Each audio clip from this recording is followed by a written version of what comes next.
Hi guys, thanks for tuning to this episode of the Nick Egan Times. On this episode, we have an awesome guest. We have the multi-talented Emma Watkins, who is an Australian singer, presenter, actress, and dancer, best known as a member of the Yellow Wiggle, Out of the Wiggles. Emma has her own show series titled Emma, and 2021 marks 30 years for the Wiggles. Welcome the multi-talented Emma Watkins, and thanks for coming on my podcast. Oh, thank you for having me. That was lovely. Thank you. How's it all been going? It's been good. I mean, it's such a busy time, and really this year has been so special for the Wiggles, commemorating the 30th anniversary of the brand itself. And I guess to be part of that, I feel very honored. And because I grew up with the Wiggles and I watched the Wiggles ever since I was little, to be in this position and to continue music for generations to come feels quite special. I know that for everybody in the world, it's been a really challenging time, being in the pandemic and restrictions, and we haven't been able to tour very much at all. But really, it's been lovely to be able to connect with people online and see people on our Facebook page or watching our videos on the YouTube channel or, on Instagram. And lots of families have been tagging photos of themselves enjoying watching the Wiggles on screen and sharing them with us. And that's really been, the last year and how we've connected with people, even though it's our birthday year. I feel like when we're ready to go out and tour, it's going to be quite a celebration. Yeah, for sure. That's incredible. All right. How, on a personal level, how has the pandemic affected you personally and I guess professionally as well?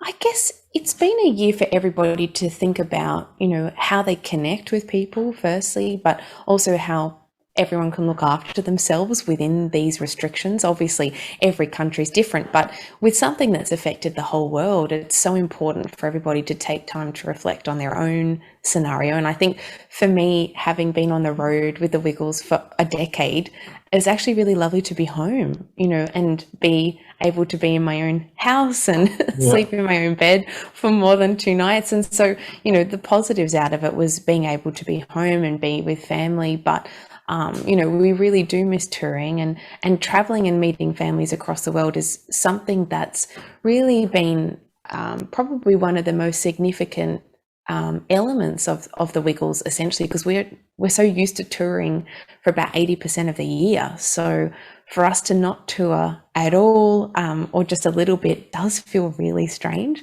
But we've had time to focus on filming. So currently we've been filming many different video specials and new TV series. And so to be able to focus on that and film and get things ready to bring to people this year and next year has actually been great planning time, I have to say. Awesome. Tell me about your family and growing up. So, how I guess you got into the Wiggles, and how I guess you went to school and you studied, and yeah, just everything like that. I've always loved to dance, and I danced ever since I was little, actually watching the dancing on the Wiggles. So apparently, I was quite infatuated with the Irish dancing on the show, and the Wiggles have had a very, important Celtic tradition running through the music in the way that it sounds and the instruments used and the dancing essentially. And so I think I must have been drawn to the jumping around and like the springiness and the happy costumes. And we went to start Irish dancing when I was 4, and the teacher at the time felt that I was a bit too young. And I mean, now everybody mostly starts dance at 2, so it's a whole different, era. But I ended up starting ballet first, and then came back and started Irish dancing, and I danced those two styles my whole life, essentially up until now, picking up different styles along the way. And I went to many different dance schools, and my high school was a performing arts school, and had the opportunity to learn lots of different styles, and just fell in love with learning different kinds of movement and gestures. And so through that, naturally as a dancer, you tend to face certain challenges, especially with injuries. And I had a really bad injury at high school and ended up having to pivot and change what I was doing and my interests and my hobbies, because everything in my life was about dance. So I ended up teaching myself how to use Final Cut Pro and video editing, and just loved it. I'm not sure why.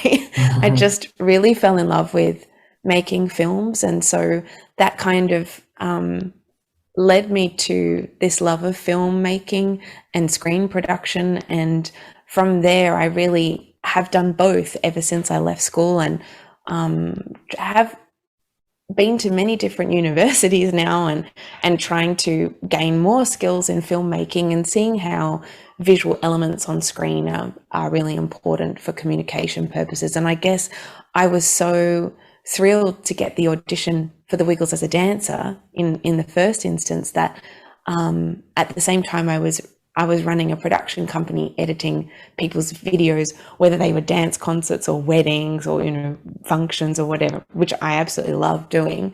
And then as I got started in the Wiggles, people within the organization realized that I had video skills. And so then I got to do some filming for the group. And so from that point on, I've always loved being involved in the production element, working out how we're going to film things and what cameras and what angles and how we're going to bring this new video to life. So I've been really fortunate to be able to combine both my passions, movement and dance and film in this way. And I guess that's kind of led me here. I really only danced for about a year and a half with the Wiggles as a dancer, and a suit character, and learnt different musical instruments. And then I was asked to be a Wiggle, and it was a really big surprise for me. It was a shock because I think I wasn't ready. I didn't realize that offer was there, and I loved being part of the cast, in my role as a Wiggly dancer. And so to be asked to be a Wiggle was just life-changing, and here we are, almost a decade later. So I mean, wow, so special. Yeah, that's amazing and sensational. Like what you've done so far in 10 years. Wow, that's incredible. I guess tell me about your series too, Emma. So talk to me about that and how that's transpired. Well, actually, yeah, there's been some really interesting developments on the Emma character, mostly because we could see that lots of children were coming to the show dressed, head to toe in yellow and black and wearing big bows, or people making craft bows. And so at the time, I think it was maybe 2014 or 16, I should know, maybe 2016, we made the Emma Series 1, which then followed with Emma Series 2 a couple of years later, and now we've just finished Emma Series 3. So in the last year, even within the pandemic, we have tried to film a new series, which is really, really exciting, and it's premiered on ABC Kids here in Australia this week, which is wonderful. And we're hoping that the release of the Emma series in Canada and New Zealand in November will be, warmly welcomed. It's a very different series in the fact that each episode is narrative based and it follows a story. It has the very much loved elements of Emma, like the music box, and I still discover objects inside the music box, but this time those objects transform and Emma uses those objects, for dancing outside in the garden, and then those objects propel the audience and Emma to extend uses of imagination into an imaginary world, which we haven't explored before. So it really is a whole series of play, whether that's role play or dress up play or story play, into an imaginative world, and extending thought processes. And particularly in this series, we've used elements of animation, which is new for the Wiggles. And so when I'm thinking or trying to use the power of thought for problem solving, I gesture towards my bow that I wear in my hair, and the bow sparkles and it lights up. And so, it's almost magical. I'm really excited that the bow lights up, and I need to figure out how I can do this in real life, because I think that will be handy. Yeah, that's sensational. And the Wiggles have got the Halloween party DVD coming out that's actually released tomorrow. Hey, talk to me about that. Halloween party. I mean, what a time. We're so Right? excited. I guess we're so used to being away overseas during Halloween, and generally we're over in North America, either in the States or in Canada, and we see the love for that particular festivity when we're overseas so much.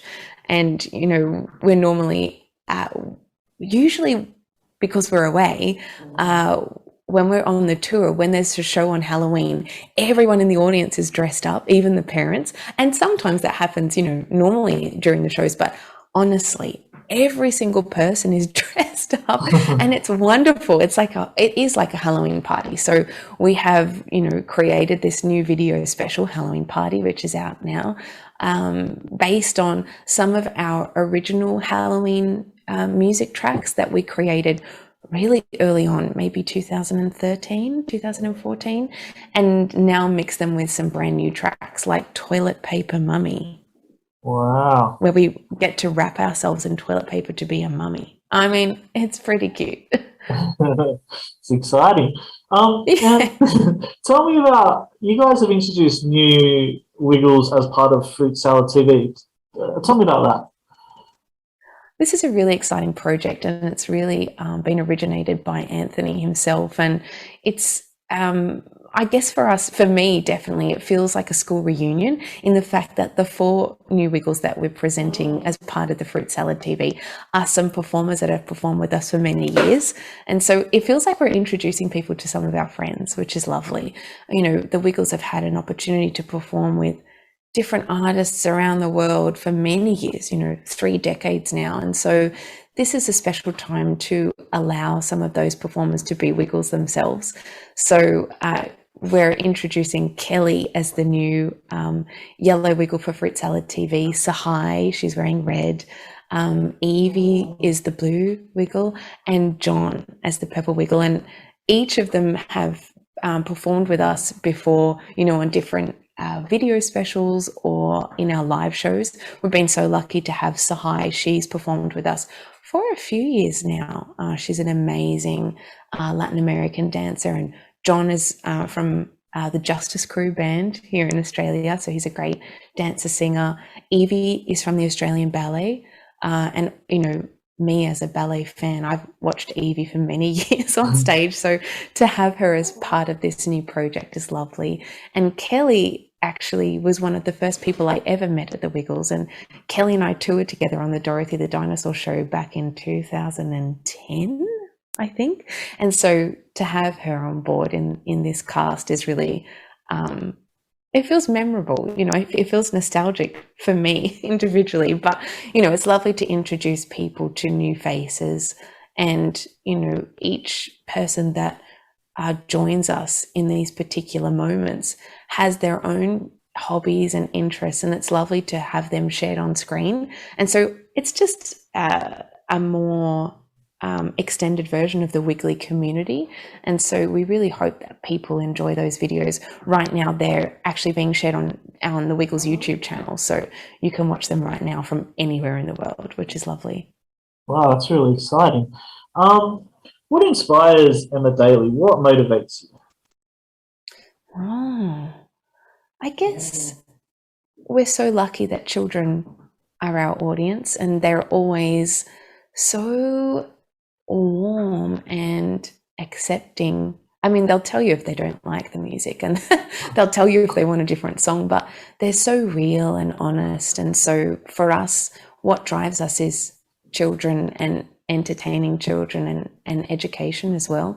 The Wiggles have such a big history and background in early childhood development, with 3 of the original members having degrees in early childhood development. And so that's been such a big basis for us to draw on when we're making our content. But I guess for me too, I feel inspired by bringing things to our audience that feel happy and positive, and they might learn something. And really, for a child, they're always learning. It doesn't matter what that object or concept is. So for us, it's about what kind of things or objects or scenarios can we explore in a fun, musical way for children to learn about. And that's really what drives us as the Wiggles.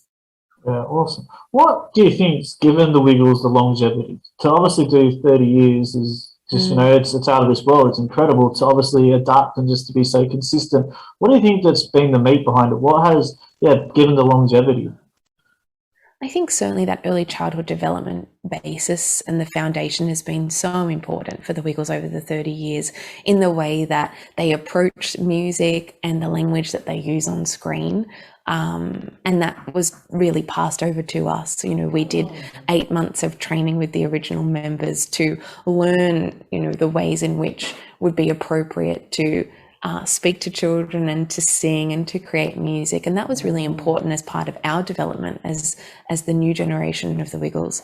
But I think the fun and the spontaneity of children has really worn off on us as performers, and so, you know, none of our performances are really that scripted per se. We have, you know, a song list that we would like to stick to, but essentially if a child is requesting a certain song, we will change the show and adapt. And I think that spontaneity and improvisation is so important to our shows, particularly live. And you can see that, you know, even when you watch the original Wiggles in their concerts, you can see they're playing off each other and, you know, feeding each other different musical challenges, really as a challenge for themselves. But because that inspires a certain element of fun, you can see parents are watching and they're like, was this planned or was it not? I mean, mostly it's probably not. And I think, you know, I've loved that as a performer, you know, on the road, you know, really up until this time. It's been amazing to be part of that environment where it is really free and flexible. The show is generally very flexible, and I think we're so lucky in the fact that we get to be ourselves in that environment. We're not playing a character per se, even though we are characters, but you know, it's a very real theatre challenge, which is something very different to what I grew up with, because my training was in dance and it was very disciplined. And so to be very free on stage and to have fun, you know, how liberating, how wonderful to be able to be a part of that environment as a performer. I'm so grateful that I've had the chance to do that and continue that. You can see in the videos, the Wiggles, you know, obviously the first importance is the children and making the music for the children, but my goodness, the fun that is to be had on stage is hilarious. That's really insightful. It's amazing. What have been your best memories of the Wiggles so far? So, like, if you could think back in time, that's obviously really stood out. What are those moments that you can share? It's a really good question, and we get to meet so many families, and each and every family or child that we meet is very important to us, particularly if we're meeting the family under circumstances that may not be that positive, if the child is really unwell. And we have visited the Children's Hospital here in Sydney on Christmas Day every year since we started, and the Wiggles even before that time. So I think it's over 25 years the Wiggles have been visiting the Children's Hospital here in Sydney. But when we get the opportunity to visit other hospitals or preschools around the world while we're on tour, we usually do. Those really are special. You know, they're very emotional, particularly if the child is really unwell.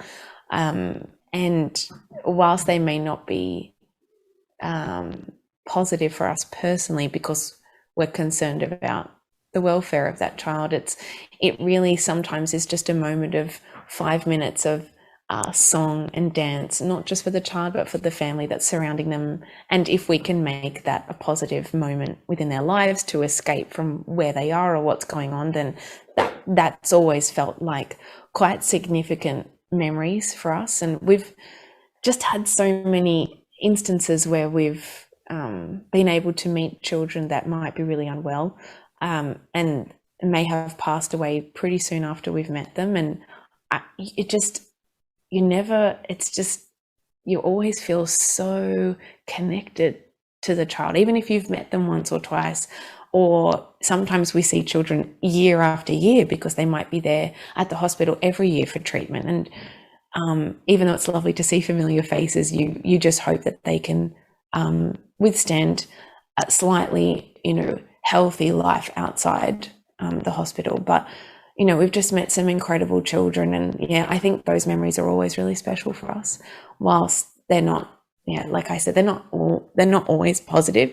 If the child, actually is recovering and then, they get better, then it's wonderful. It's so good. But we've had some really emotional moments. I think they're the ones that are really important. Yeah, definitely. I could just imagine how emotionally attached you get to, getting just seeing them and obviously what they're going through. Yeah, and it's Yeah, amazing that's too right. what the Wiggles offer because you light up the world, with the way you create things and you make children happy. So yeah, I can definitely relate and can see everyone else can relating to that. Um, what are your hobbies and passions outside of the Wiggles, and what do you like to do in your downtime? I guess it's a good question, especially in light with being home. That's definitely changed for me over the last year, and having a bit more time to actually see people online or catch up with family or friends has been an absolute joy. People that we haven't seen maybe for over a decade, for example.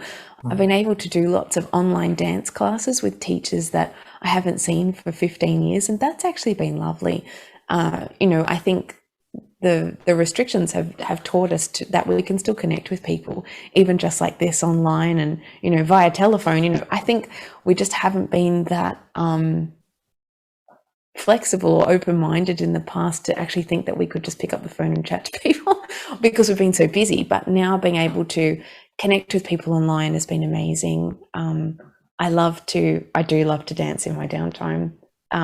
It's like I feel like I was saying this to somebody the other day, but I mean, I love Irish dancing, and I've joined a class online where I'm learning traditional set dances, which for me I haven't done since I was about 8 years old, and it feels like dancing Sudoku for me. It's like it's like a calming, mindful class where I can just methodically work out the dancing that I'm trying to remember from when I was 8, and so for me that's really relaxing. I love swimming. I love taking my dogs for a walk. I love being home with the pets. I have so many animals at home. I'm surprised that they've been so good during this podcast. They haven't made too much noise yet, but I have 2 dogs, 2 cats, 2 rabbits, 2 chickens, and 2 goats, and they're usually very noisy. So I'm glad they've been very well behaved here.